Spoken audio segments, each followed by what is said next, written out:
Vadodara today ન્યૂઝમાં આપનું સ્વાગત છે. ઘરફોડ ચોરી તથા વાહન ચોરીના ગુનામાં સંડોવાયેલ બે ઇસમોને પાસા ધારા હેઠળ અટકાયત કરી અલગ અલગ મધ્યસ્થ જેલમાં મોકલી આપતી વડોદરા શહેર પોલીસ.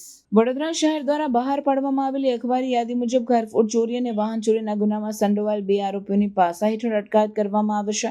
આ બંને આરોપીઓને અલગ અલગ મધ્યસ્થ જેલમાં મોકલી દેવામાં આવ્યા છે. પ્રથમ આરોપી મનીષ મુકેશભાઈ સોલંકી છે, જેણે પોતાના સાગરીતો સાથે મળીને કપુરાઈ ચોકડી પાસે આવેલ મહેશ સબમર્સિબલ નામની દુકાનમાંથી 8,000નો સામાન ચોર્યો હતો.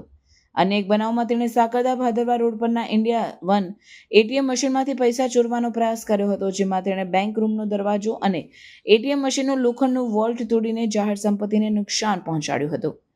જામીન પર છૂટ્યા બાદ પણ મનીષ સોલંકીએ પોતાની ગુનાહિત પ્રવૃત્તિઓ ચાલુ રાખી, જેના કારણે તે નાગરિકોમાં ભયનું વાતાવરણ ઊભું કરી રહ્યો હતો અને જાહેર વ્યવસ્થામાં ખલેલ પહોંચાડી રહ્યો હતો. તેને પાસા હેઠળ અટકાયતમાં લઈને ભાવનગર મધ્યસ્થ જેલમાં મોકલી દેવામાં આવ્યો છે.